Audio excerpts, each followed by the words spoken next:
Netflix's I'm Thinking of Ending Things, directed and written to screen by Charlie Kauffman, is a conundrum. Recently, in a previous video on Christopher Nolan's Tenet, I said that Tenet can be easily grasped by the general audience, that you shouldn't be afraid by the time-bending reality Chris Nolan puts on screen, because I believe if you follow movies carefully, then you should be able to understand the core concept of the story. It might take an hour or a few days, but if you think long enough, then the movie's blueprint becomes clear. You might not understand everything, but you will keep up with the surface layer of the movie, the most important part essentially of any film. Because once you understand the surface layer, everything underneath is just a bonus. I stand by that, because every surface layer of a movie is different to each individual. We all perceive a movie differently. That's why I believe that anyone can grasp Tenet, because essentially there are no wrong answers. Now, some of you might think I'm just being pretentious right now, but I genuinely believe that every audience member from 10 years old to above can figure out a movie. Follow the steps that are shown on the screen and eventually it will lead to the end goal. Again, it might take 10 minutes or 10 hours, but you can understand every movie, because you can't be wrong. What gives someone the right to tell you that you are incorrect on how you understand a movie? No one. So, to today's topic, I'm thinking of ending things. The first time I watched this movie, I was confused. I wasn't sure what or why things were happening, and that frustrated me. For a few weeks now, I've been annoyed at myself that I couldn't understand the core concept of the movie. It goes against what I believe in. But then I thought about what I did after watching the movie. I stopped and didn't think about it any further. I gave in to my initial reactions that I couldn't perceive what I was shown and succumbed to the "I'm too stupid to understand it" phase. How do I resolve this issue? Well, I'm going to watch the movie again and see if I can decipher what the hell this movie is about. This is how to analyse I'm Thinking of Ending Things.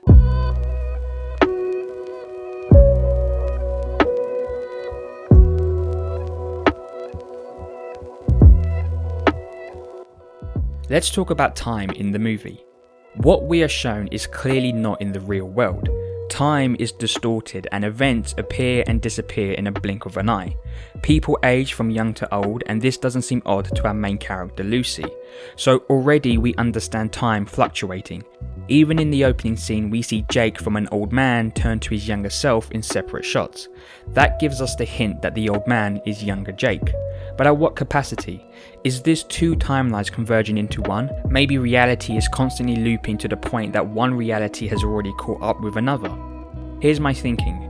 The events that are happening throughout the movie are all happening in Jake's head. The movie gives us a clue that he can understand the thoughts of Lucy. When she thinks, Jake on more than one occasion responds as if she was talking out loud, confirming the idea that Jake can understand Lucy's thinking. What I believe is, we are in Jake's head, but we are seeing everything through the eyes of Lucy. Her perspective, a word they used earlier in the movie. It's Jake's parents, it's Jake driving, and it's Jake's school. Everything around Lucy is attached to Jake. But why keep cutting back to old Jake? What significance does that have to do with the story? Jake never had any friends, which was stated by his mum. Jake's mum says this: friends are important. Jake never really had a lot of them growing up, or even after. And old Jake seems to live on his own. And a significant moment near the end of the movie, Lucy is asked by older Jake to describe what her boyfriend looks like. Lucy responds that she doesn't know because it was some creep of a guy that was constantly staring at her. She says this: "It was so long ago and I can barely remember. We never even talked is the truth. I'm not even sure I registered him. There's a lot of people. I was there with my girlfriend. We were celebrating our anniversary, stopped in for a drink, and then this guy kept looking at me. It's a nuisance. He was a creeper, you know." That got me thinking, what if Jake never dated Lucy? We never saw them before that moment when the movie started. Sure, Lucy tells the story of how she met Jake at a quiz night, but because we're in Jake's mind, that could be his perfect rendition of how he wanted to meet Lucy, not how he actually met her. For all we know, he could be that creep Lucy was on about. We are not supposed to believe it is the younger Jake's mind we are exploring. We are in the mind of older Jake. This older Jake is playing a fantasy in his head, a life he never had with Lucy, so it is all crammed in one setting, being the farmhouse. But we are not seeing the fantasy in the eyes of Jake, but with Lucy. So the inconsistencies throughout the movie is Jake's mind trying to conjure up past memories and fit them into his fantasy. The dog that keeps shaking is a son of Jake coming up with ideas to keep this broken dream alive. His dad's plaster on his hair switches from right to left, and his mother's teeth are all yellow to perfectly normal. Because we are seeing this world Jake has conjured up in his head through Lucy, these moments seem more strange because we see it through her eyes. But for older Jake, it is him trying to remember details of the past. Because older Jake is a loner, I have a feeling the movie is telling us that he might be perverted. I think old Jake and this girl either had a sexual relationship or any other type of harmful relationship in the real world. We get to see this scene where the girl gives Jake an innocent look. It's quick and you might think it goes nowhere, but it was added for a reason. Coupled with the idea that Jake is a loner, it's not too far-fetched to say something wrong happened between those two. Later on, when she becomes the ice cream lady, we are shown the scars and bruises on her arm. Younger Jake acts like he doesn't know. Is he trying to hide away from the abusive relationship he had with this other girl? Lucy even gets warned by this girl about being in danger. That can be interpreted as Jake's subconscious bringing back those bad memories. Those other two girls, are they victims of Jake? They seem more playful. Maybe it can be seen as they caught Jake in the act with this other girl. You're probably wondering at this point, if it is in the head of Jake, why does he see himself as a younger version? In the movie, Jake says that youth is admirable, that being old is not something to look upon with great admiration, so it wouldn't be a surprise that he wants to relive those days again with the girl he never dated as a younger self. At the very end, I believe old Jake dies, and before he dies, he has one more fantasy in his mind. This is why we have the scene of younger Jake looking old and the other people in the hall, mostly students from the school, all in makeup, also looking old. A move made on purpose because Jake wouldn't know what these students or even Lucy looks like when older, so he imagines what they are now, but with wrinkles. And Jake says this about Lucy: "I've made the most important discovery of my career, the most important discovery of my life. It is only in the mysterious equations of love that any logical reason can be found. I'm only here tonight because of you." Jake lived his fantasy and died in his fantasy, so he can for the last time see Lucy before he dies. He then proceeds to sing, and the song has important lyrics. I'll highlight the important ones. "And a dream started dancing in my head, and all the things that I wish for turn out like I want them to be. And the girl that I want ain't afraid of my arms. It was all a pack of lies. I'm awake in a lonely room. I ain't gonna dream of her arms no more. I ain't gonna leave her alone. Get me a woman to call my own."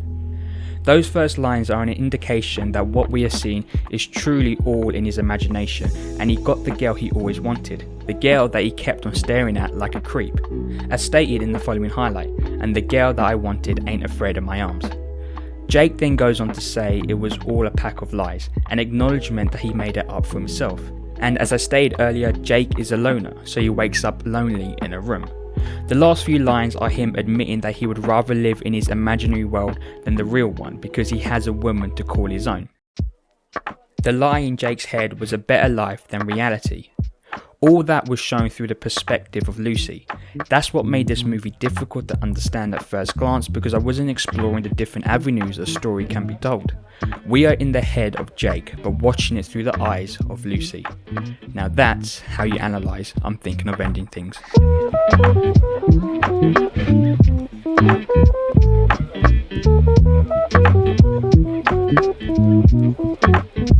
Thank you everyone for watching today's video.